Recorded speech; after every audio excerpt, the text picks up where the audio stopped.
we sit and join the shade. Hey, brother, pour the wine. Drink the drink that I have made. Hey, brother, pour the wine. Tell you why. Welcome, everybody, to Drink in the Style, brought to you by Habitation Furnishing and Design in the District at Edina.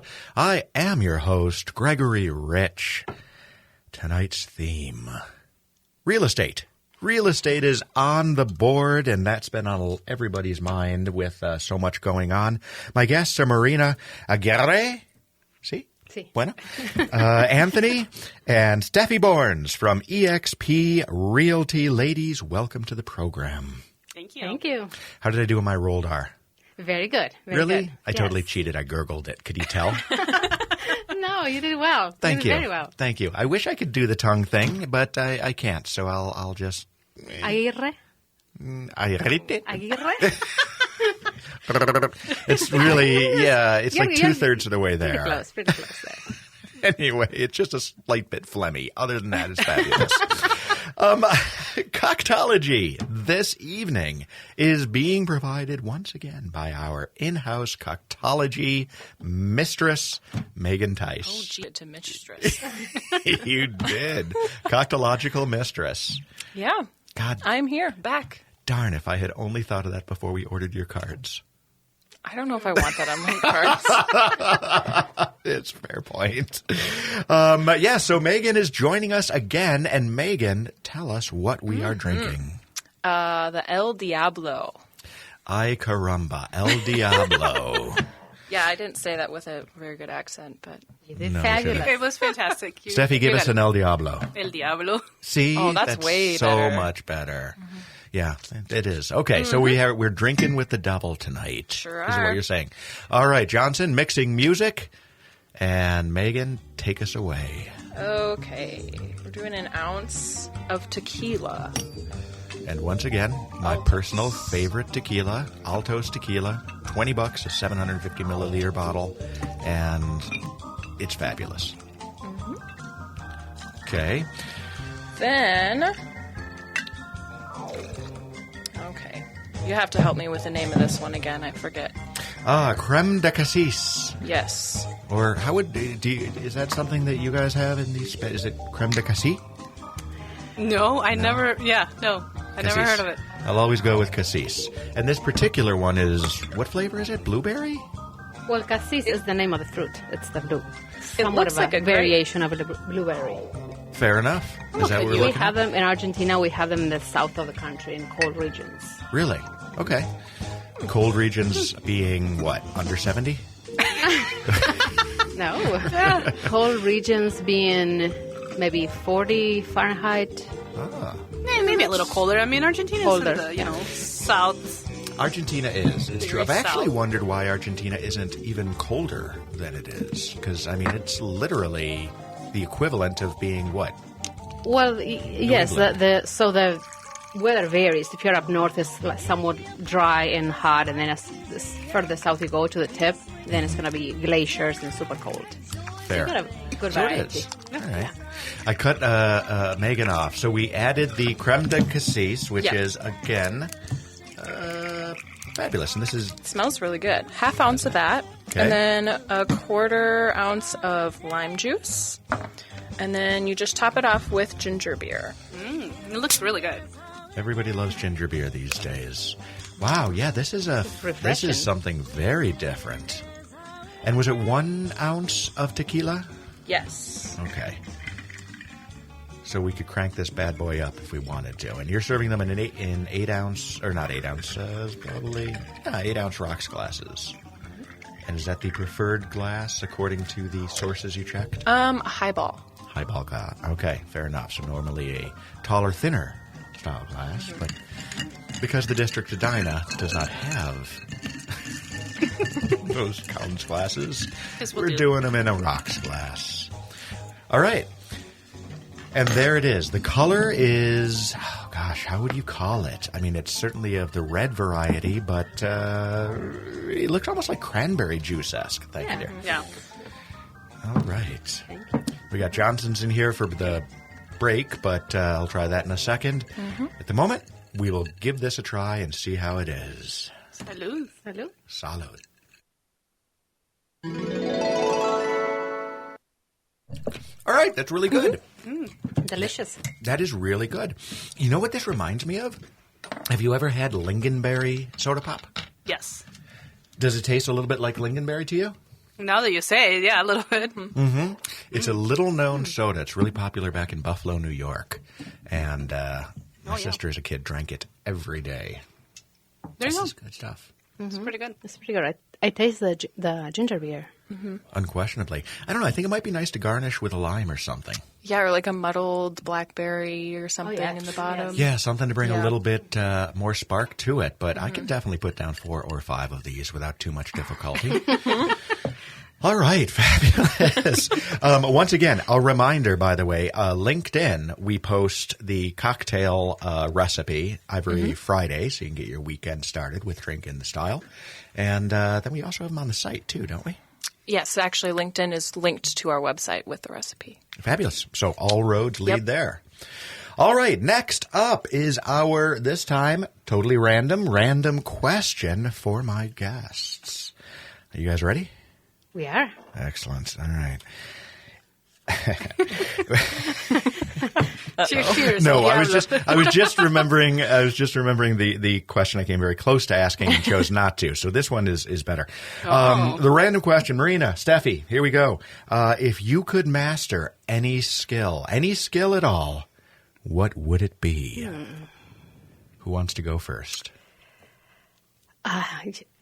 This is a good question.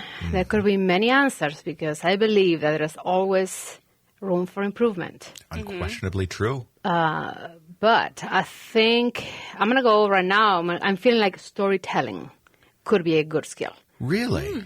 Storytelling. That's a brilliant... Verbal storytelling. Could be via other medium, but I'm going to say verbal storytelling for me.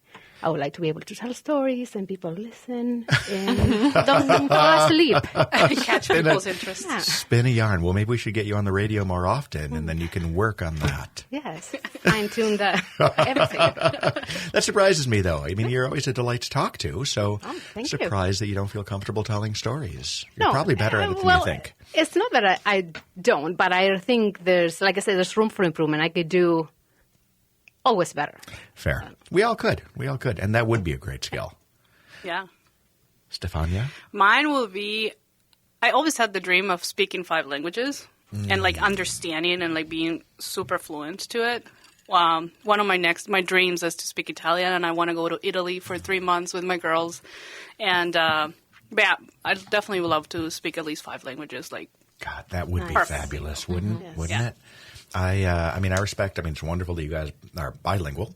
I mean, I speak Pidgin Spanish, and if I had any better Spanish, I would say Pidgin in Spanish, but I can't even do that. But yeah, having that ability, it's always been, and Italian, by the way. Yeah. It was fascinating. Okay, so this is totally random, but you guys know the Silence of the Lambs, the movie, right? I read the book, and then the book that followed it as well. And it's a little-known fact that in the book that followed Silence of the Lambs, and I can't remember what it was, Red Dragon or whatever it was, Clarice and Hannibal Lecter fell in love. And they moved to Argentina, of all places. And for some reason, it stuck in my head, they would always speak in Italian to one another over dinner. And I always thought that would be just the coolest thing. So for a little while, I suggested to my wife that we both learn Italian. there you go. It didn't stick. It didn't stick at all. How about you? If you could have a skill, Megan, what would it be? I just would like to be a better dancer. You are a dancer. You are like an insanely good dancer. You've never seen me dance. No, but if you teach dance and you coach dance, how could you not be a good dancer? I don't know. I feel like I want to learn more like ballroom style dance. Yeah. We talked about going down to the Wabasha Caves to do the swing dancing. And Yeah, that would things. be really fun. What kind of dancing do you do? Well, I coached kick and jazz. Okay. So you have like masterful jazz hands? Once again, we should really be on TV just for that. Not really what we did, but Nevertheless. And kick dancing. yes, like high kick. Jesus. Like rocket style.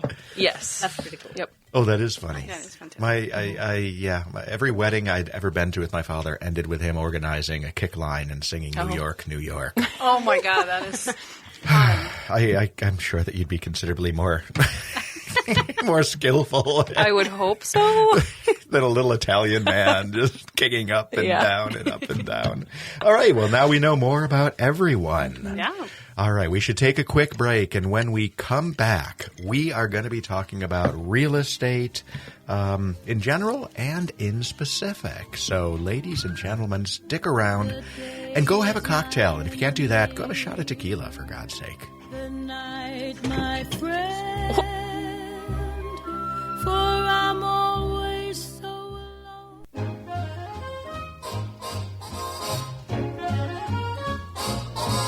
If a custom-tailored vet asks me out for something wet, when the vet begins to pet, I cry hooray. But I'm always true to you, darling, in my fashion. Yes, I'm always true to you, darling, in my way. I've been asked to have a Oh, my gosh. Ella Fitzgerald with Always True to You. It is a risque recording, I would say, for the 1940s. But Yeah. absolutely love Ella Fitzgerald. I am Gregory Rich, your host, and my guests are Marina, Anthony, I'm not going to try to gurgle the R, and Estefania Borns. Ladies, all right, you guys are with EXP Realty. Yes, we are. Yes. People may not be as familiar with EXP as they are with, Edina and Burnett and those guys. Introduce us to it. Yeah. So EXP started, I think, back in the North Carolinas, at those areas, and it started growing. One of the things I believe that it came as too revolutionary and be totally different from our regular brokerages, right? We as we work and become members, we receive stock, so we are kind of part owners of the company. As we're growing, it's not gifted, but In some occasions, it is gifted. Yes, but that's really specific and different from other brokerages. So EXP was created in 2009, and like you said, it was Great timing in the real estate market, by the way. yes, Almost like buying a building at the beginning of COVID. But There you keep go. going. But look at this now, where we are. We have been growing exponentially. Very true. Now, and one of the reasons why we were attracted to this brokerage was because they are international. So they are anywhere of obviously United States, Canada, Mexico, Europe, Italy, Spain, New Zealand. Really? They're all Yeah. over. Just established in 2009 and already presence in all of those countries. Yes, and we just heard that they're going to be in Argentina and Chile. So Dubai. Dubai. Yeah, one of the things that we love is, let's say you want to go and buy something in Italy, and you come talk to us. We connect with somebody over there that we know that they're going to take care of you and trust, and we can make the connection, and then they can help you. That's so fantastic. it's a fantastic I way mean, to connect. And that's key, because one of the things that that I've learned in real estate is that you're not working with an individual broker anymore.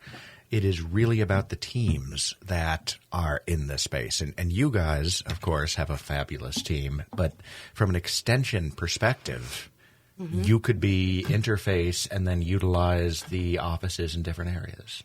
Yes. So we don't have a specific building that where you can go and meet us. We are pretty mobile. We have access to a bunch of offices around. We can Including come, the district Edina. including the district, and then we can move around and meet clients that are in St. Paul. That why would we make them drive all the way to Edina or Richfield and all that, and we accommodate to them. And then that's another way to be able to meet with them outside 9 to 5 hours. Right? We can go have meetings at whatever time it's needed, so they don't take time off of work. Yeah. I mean, realtors 9 to 5 is not anywhere near an option. No. My dad was in real estate when I was a kid, and I mean, it's weekends. I mean, that's the whole thing. You've got to go when people are available. Yep. And it's- Weekends and after work, Yeah. pretty much. So that's, Exactly. So this idea of EXP started, like I said, by Glen Sanford in 2009, and it was developed to be like different from other brokerages in the sense that it's not going to be a brick and mortar place. It's like mobile. He started and it continuously grew, and then eventually in around, I think it was 2015 or so, they were deemed the Netflix of brokerages. Yeah. Really? Because it's all cloud-based. And that's the main reason how we do business and why we don't have offices, because it's all cloud-based. Interesting. I mean, it makes sense. Again, I mean, it's real estate offices. I mean, if you're closing on a property, you're going to a title office. Yeah. You know, if you're, I mean, it used to be way back in the day before the internet, you'd have to go because that's where you would see the MLS listings and all that other stuff. But I would expect that most of your clients these days probably have already looked at most everything online, right? Yes, you know, with the magic access to the internet, sometimes they find properties even before they contact us. You know, sometimes it's Which we appreciate, you know, that our clients are knowledgeable and they are looking and they're motivated and looking for their own interests, and then they communicate to us what they're looking for. I think that's brilliant that they have access to whatever's available. Mm-hmm. It's one of the things. I know that a lot of realtors pushed back against it for quite a while. I think one major real estate brokerage initially back in like the late 90s declared that they would not put their listings on the internet. oh my God. Oh, that's a visionary. I know. And so much for Johnson Real Estate. No one ever heard of them again. Just kidding. But I am intrigued about the ownership aspect. So how does that work? Do you get a certain percentage based on sales volume? Do you get a little bit every time you sell a house, or do you buy in individually? You have several options. One of them is you can get, you choose to buy shares when you have a transaction closing. You also get awarded depending on, for example, different marks that you achieve with either numbers or when you first join the brokerage or the new year, you get awarded, just simply rewarded from being there. And then also there's a part where it's kind of like a profit share system where important is that the profit doesn't come from the agents that you refer, but from the profit of the company. Okay. So, and that is another way that is different from other brokerages. Yeah. And where we saw this is a really cool opportunity. Very nice. Yeah.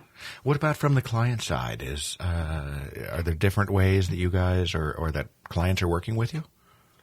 Client side, I would say, is pretty much the same. It's working with us, and we strive in providing best service. That is key to us. Yeah. So technology is there, and we think we provide the best service. So yeah.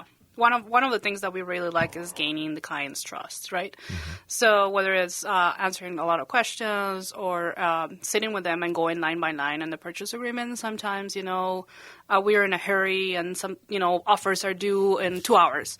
And I really feel uncomfortable having somebody sign something that they don't understand. So taking a little bit of time on that and explaining them, because it's a big purchase, right? It's not like they're buying, I don't know, pair of shoes or something like that. No, or even a car, which people do multiple times. Yeah. Real estate transaction, people usually do only a handful of times in their lives, and it is, in most cases, the largest transaction anybody participates in. Definitely. I mean, we met through Mario, I think, initially at Title Specialists.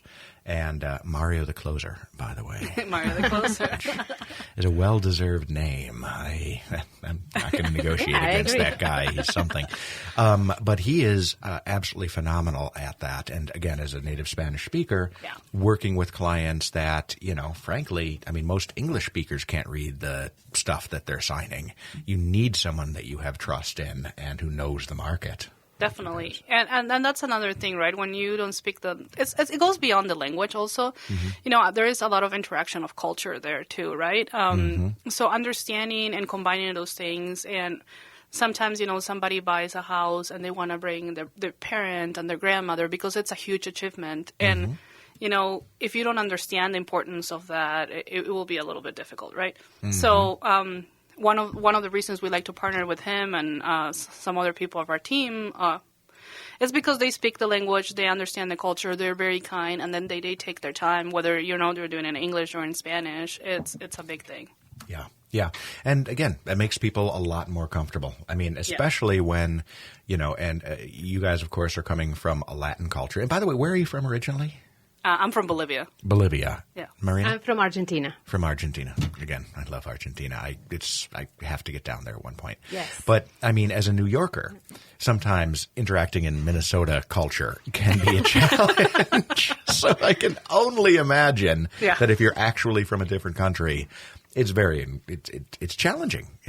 Let alone negotiating and interacting with the sellers is something that's unusual. Yeah. Especially in the market that we just, and then that we just had, and it was quite an interesting last 2 years. I can't wait to talk all about it in comparison to what's going on now. But very quickly, I mean, what brought you guys to the United States? I came here. I was teaching English as a foreign language in Argentina, and I came here as somewhat of a teacher exchange.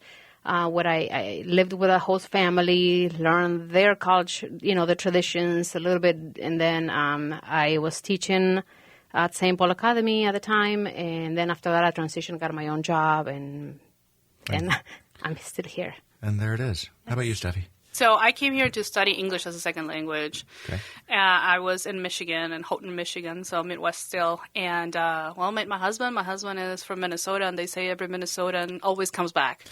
There's something about the suffering inherent in growing up in Minnesota that just embeds itself into you.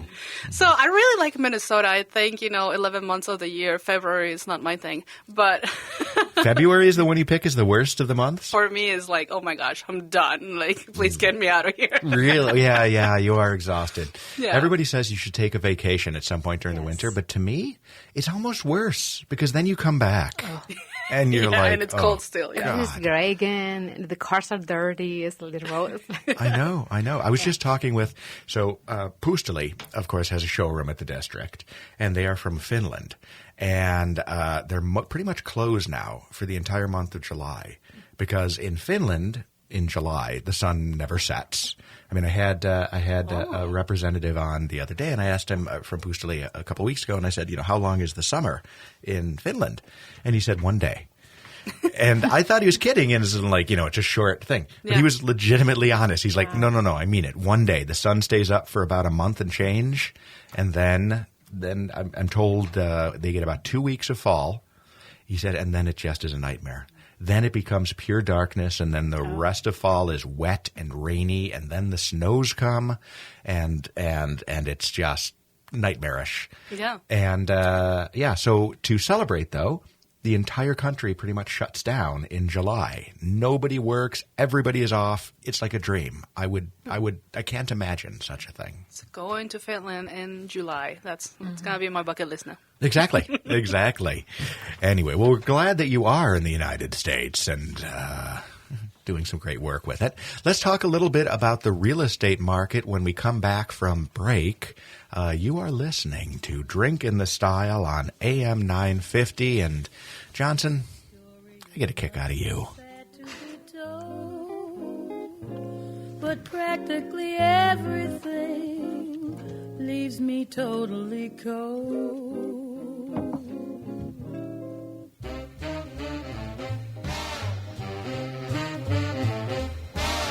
It's too darn hot. It's too darn hot. I'd like to sup with my baby tonight. Refill the cup with my baby tonight. I'd like to sup with my baby tonight. Refill the cup with my baby tonight. But I ain't up to my baby tonight, 'cause it's too darn hot. Oh, it is too darn hot as we are in the midst of a Minnesota summer, and a hot one at that. Yeah. Are you guys used to, so what part of Argentina are you from, Marina? I am from Santa Fe, which is in the middle of the country, so the weather there is pretty hot. It's hot and humid. That is an unpleasant combination. It is. How about the landlocked Bolivia? Bolivia. I am actually from the middle of Bolivia, so super landlocked. You're in the middle of the middle? Off the middle, yeah. Okay. Yeah. It is actually perfect weather. So we got the rainforest on one side and the Andes Mountains on the other. So we get it's just the perfect weather. It doesn't get colder than 40. Okay. And it doesn't get hotter than 80. Really? It's perfect. It's like an ideal climate. Yeah. Interesting. And yet you came here. You're not the only one that asked me, well, I and you're know. doing here what? I mean, I'm from Buffalo, New York, and people ask me why I came here, for God's sake. Nevertheless, we are glad to have you. Yeah, thank you. All right. Let's talk more about real estate. The thing on everyone's mind, of course, are the, I guess for lack of a better term, skyrocketing interest rates.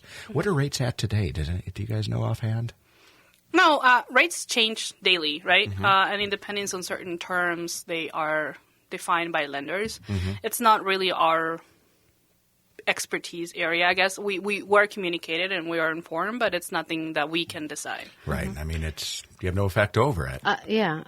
Actually, today I was on a call with one of the lenders, and he said that the rates went down. Really? So I'm like, what Party are you everywhere? saying? Am I hearing this right? Yes, the rates went down slightly, but in the last few months, this is the first time that I think that we see that. So that's a break. I mean, that's good to break. hear, because it's a massive balance. The thing that's always worried me so much is that the rates have been so low for so long that the price of the properties themselves have increased dramatically because it offsets. Yeah. But now that rates are going up, what's that going to do to the property values? Does it have to be inverse so that people can still afford stuff, or is it just going to stay where it is? I think that's the idea, but for what we see here in the area, it's going to stay where it's at. I mean, the value is going to stay there. Right now, we are still at a shortage here in Minnesota and pretty much all over the country. So that's what's driving the prices up, the demand. So, go ahead. sorry. No. So one of the things is that we're seeing is, we don't have a crystal ball for me and Marina to decide what's going to happen. But what the experts are saying is that properties are not going to depreciate per se, but there is not going to be the, $25,000 over asking price, $50,000 what we're seeing, because, interest rates were so low, and we were seeing, for every house that we showed you, there was another 10 or 20 buyers looking for the same thing that you were. Right. It has been a feeding frenzy. Yeah. A friend of mine put his condo, he moved in with his girlfriend, or they bought a house together, I guess. So he put his condo up. He was asking $299, I think it was in Bloomington. And he got, after 1 week on the market, the first weekend, he sold it for $370. Yeah. Wow. I know. It's absolute madness. What parts of town do you guys generally focus in? I'm sure you work everywhere, but... We work everywhere. We try to focus in the southwest corridor. Okay. But we are everywhere. We're in St. Paul, Minneapolis, pretty much whatever our clients need us, we're going to be there. Yeah. As a whole team, once again. And we didn't finish our conversation on the team aspect. So there's you guys, of course. Who else is a part, or what else makes up your team at EXP? Well, we have somebody who's helping us in the admin side of things. All of our staff is bilingual, English and Spanish, and we have a network of trusted lenders that we've worked for a number of years now, and they're all bilingual. And also the closers, as you mentioned, Mario is one of them. So we are able to help our clients, whether they speak English or Spanish, to cover all of their needs.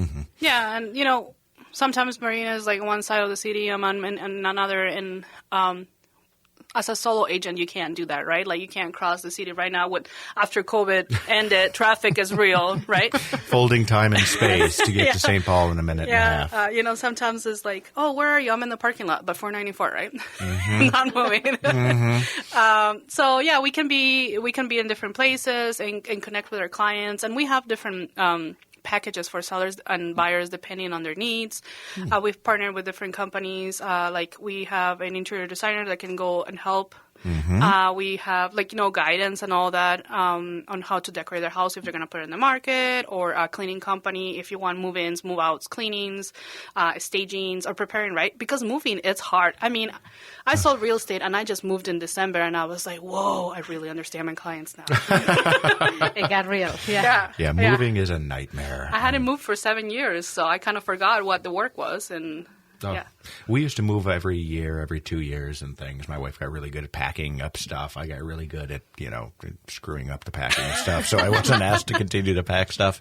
But it is, putting everything you own is such an inconvenience. Yeah. I've always thought that like on Love It and List It, they should talk about that as an aspect because it was discussed in the background.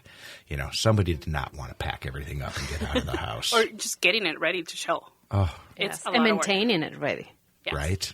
Right, absolutely. Yes. What about price points? What general price points do you guys generally specialize in? I guess the average price here in this area is around $350, $400. So that's kind of like an average point. Since our clientele is from all over the metro area, it's going to vary. But I would say that in the Southwest Corridor, we're 400 up or around that area. You can't get much under that anymore, and and you guys, of course, I'm sure stretch to whatever the market demands at one point or another. But Definitely. what about in terms of types of homes that people are selecting? Do the majority of your clients gravitate towards turnkey homes, or is there much as far as going in and doing a remodel and addition on houses? It depends on the client, honestly, and how much they want to do and how much experience they have, right? A lot of them don't want to hire somebody out, but let's say I have a client that it's a contractor. They're like, easy, right? And other ones are like turnkey, and some of them concentrate in areas that have HOAs that don't want to like mow their grass, clean their snow, and all that. And others are like, they want their privacy and do all the work. Across the board, Yeah, basically. We work with everybody. Fair point. Yeah. Yeah, no, I get, can you imagine, oh my God, not having to mow your lawn, not having, Yeah. it sounds awfully nice at this It does. point. You can also, connect with a landscaping company and have them do that. You don't have to ruin your weekends mowing grass and all that stuff. It's very true. The other day, I was telling Marina, I would live in a condo. She's like, you just moved to a house that you need 3 days to mow the grass. I don't do it, thank God. But my husband wouldn't hire anybody. But, he's the kind that... He's in charge of that. You don't have to worry about No, that. I don't. But The lawn mowing, I don't mind. It's actually one of my favorite parts of the week because, you put in the earbuds and it's the only time that no one's asking you anything or doing stuff. So I do enjoy that. But there's a lot appealing about condo living that every now and then. Megan, I've told you this one, but, you mentioned between segments that, my wife is a smart woman, and she is much smarter than I am and much quicker-witted than I am. So there was this condo downtown that I saw online, and I just kind of almost fell in love with, really isn't the right thing. It's just very cool. So my wife, being from New York City, loves living in the suburbs and doesn't ever really want to go back into the city. But I called her, and I said, hon, look, I'm looking at this condo. I just sent you this condo to take a look at. I'm not going to lie. I'm feeling a little restless. I think we either need to get a condo downtown or I need to have an affair. And I thought I played a really good move there, right? And she didn't even lose a beat. She said, why choose? Have an affair and then go get a condo downtown. Yeah, so we're still living in Wayzata. That's not going to be changing anytime soon. What about styles of houses?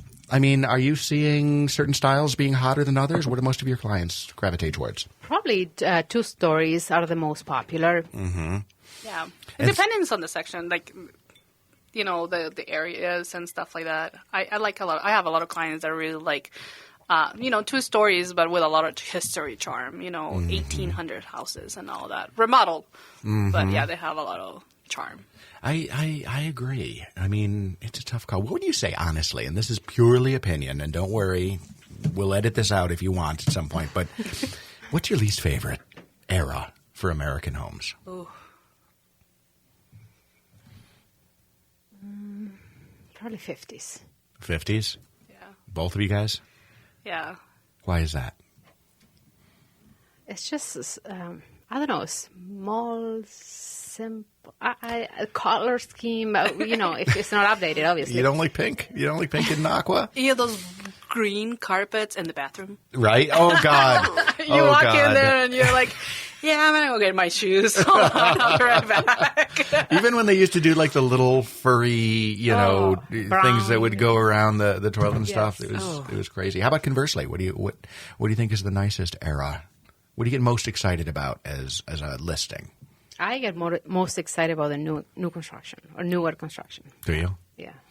It's always the case. We just went on the artisan tour the other day, and I will say, I think there's a bit of a golden age going on for residential design. It's like the builders seem to have hit their stride in terms of not too open floor plan, but not the small rooms, and it just most of the houses I saw struck me as more authentic feeling, which is really weird. And the construction material, because as we all know, wood costs a fortune. Yeah. I mean, geez, it's almost as expensive as water at this point. Yeah. It's madness. Yeah. Nevertheless, they are doing excellent stuff. Okay, we should take one last break, and when we come back, we're going to talk a little bit more about EXP Realty, and I'm probably going to come up with an interesting question or two. I couldn't say for sure. Folks, though, go have some more tequila, and join us back here in 3 minutes, something like that. This is AM 950, the progressive voice of Minnesota. Swell, Isabel, swell, as Abelard said to Eloise.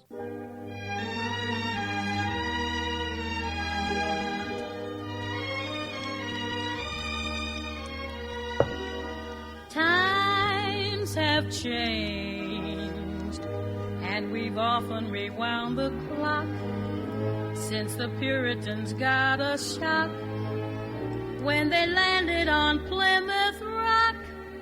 If today any shock they should try to stem, instead of landing on Plymouth Rock would land on them. In olden days, a glimpse of stockings was looked on as something shocking. Now, heaven knows, anything goes. Steffi, anything goes is the lesson here. I'm starting to realize how risque Ella Fitzgerald actually was in the day. Yeah, impressive. Yeah. This is Drink in the Style on AM 950. We're airing on Saturdays at 7 and Sundays at 5. And then, of course, we're a podcast that you can pick up on iTunes or Spotify or anywhere else. So we hope you're enjoying this program. We're being joined by Marina Aguirre. There you go. Anthony, vaguely close. Got it. You got it. Throw it out. Let's hear it properly. Aguirre-Anthony. Oh, Jesus Christ. Oh, well, I get an honorable mention. If I were a millennial child, I'd have a ribbon. And Estefania borns. Steffi, how'd I do on Estefania? It's Estefania, but you're pretty close. Oh, Jesus. Anyway, they're with EXP Realty. As well. I need you guys to give a plug so that our listeners can hunt you down. And thank you for being on the show. Where do they contact you? They can find us on Instagram at Estefi and Marina Realtors and Facebook, Estefi and Marina Realtors. Yes. You should probably spell that. We are in Minnesota. Estefy. Holy crap. Yes. And, yes. and Marina, Maria. Like the boat Marina. Yeah. Beautiful. Beautiful. Realtors. All right. And any website otherwise or Instagram? Or I know you're big on the TikToks as we were talking. Yeah, we need to do one with you. Not even close. Gregory passed out on the floor while you're kicking at him. It would go viral. Yeah, we're still in the works on trying to get a website, but definitely social media is one of the ways that you can contact us. Yeah. Excellent and fair. All right. I have a question about realtors in general. How many clients do you guys generally work with at any given time? Oof, depends. That's not an acceptable answer.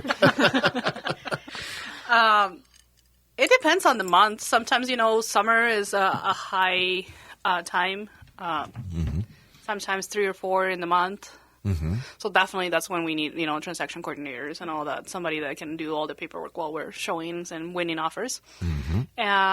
Winter, it can be a little lower, but definitely this past 2 years, people have been buying year round. I mean, my God, it's as soon as something appears, you've got to grab it. Yes, definitely. And you guys also do a lot with relocations, don't you? Yes, we do relocation. We work with clients who, like us, come from the United States. They don't know the language that well. They don't know the traditions, the custom, how business is done here.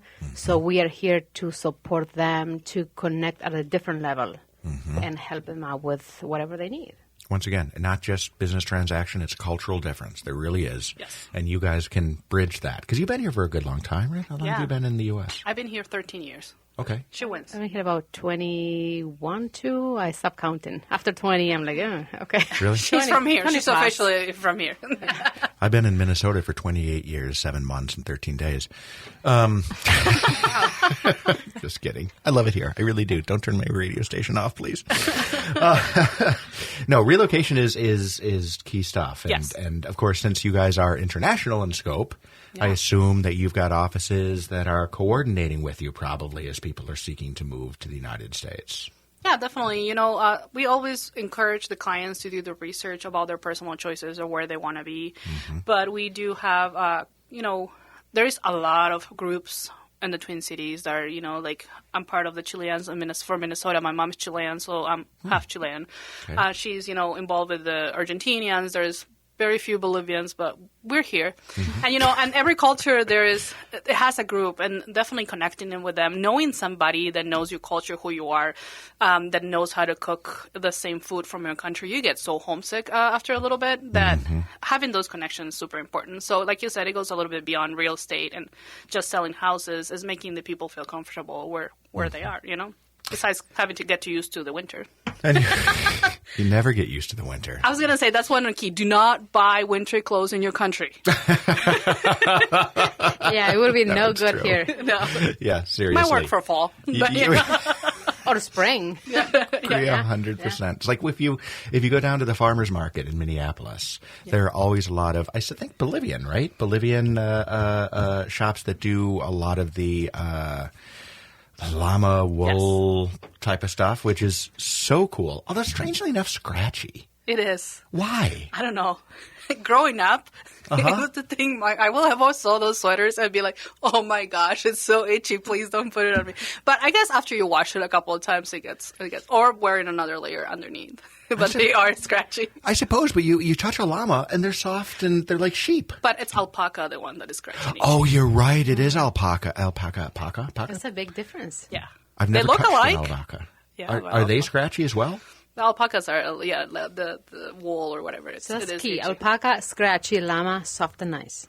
Wow, that's the key. After you wash it, it's all good. I feel suddenly bad for alpacas. This really, really suck. We're discriminating. That's probably why they some level- spit on people. Yeah, a good point. A good point. It strikes me as some kind of like reincarnation punishment for minor crimes. You know what? You're going to be itchy for the entire lifetime. Next round.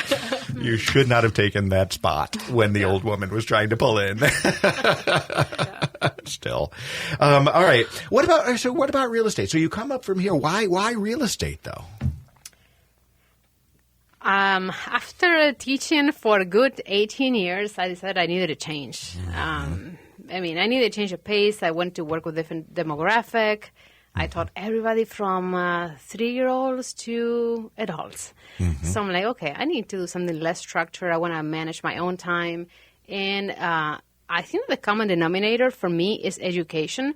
I love to be a teacher, but, it's being in the classroom is something that wears you out a little bit. Seriously. So I think that being a realtor, I can educate, help clients, and it's just kind of serving the same purpose. I'm educating for something big and important, and I love homes. I love buying, houses and visiting, touring.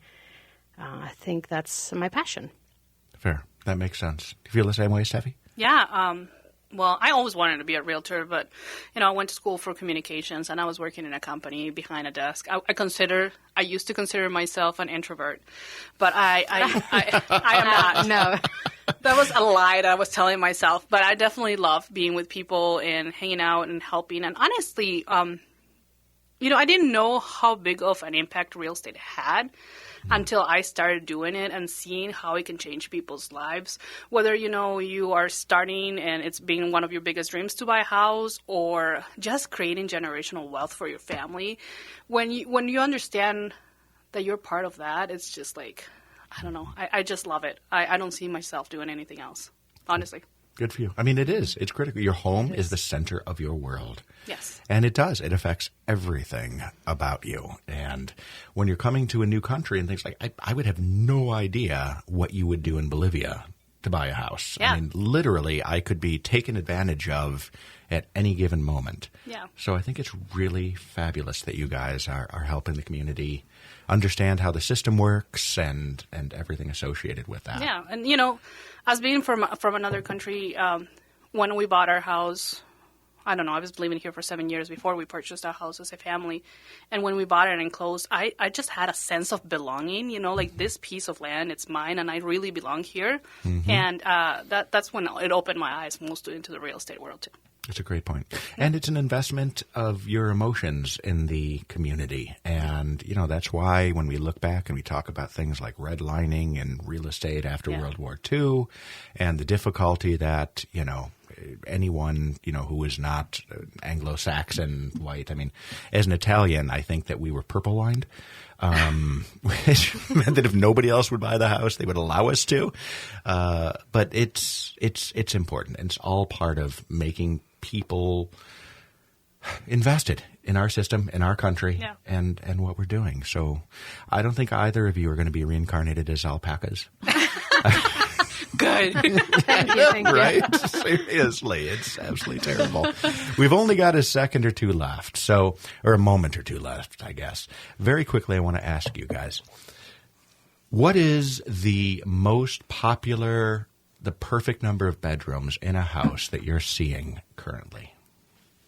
I would say 4. Yeah, 4. I think 4 is the magic number for 4 is? I was hoping you were going to say 3, because it always traditionally had been 3. But everybody basically needs the master and then 3 kids' rooms. Yeah, or an office. Oh, or an office, of course. Something that you can change back and forth, because more rooms, it's more sellable. I agree completely. Usually, I say that usually we get 3, ideally 4. But if we get 3, we're good. All right, but 2 is right out. It depends for who, but yeah. Fair enough. All right, on that bit of wisdom, we are going to say that we have drunk our way through another episode. Ladies and gentlemen, on behalf of Habitation and the District, Marina and Estefania. I'm going with it. And from EXP Realty, I'd like to wish everybody good luck this coming week. And I'm going to finish out with a quote from Isaac Newton. That's one I should listen to carefully. Tact is the art of making a point without making an enemy. Good night, everybody.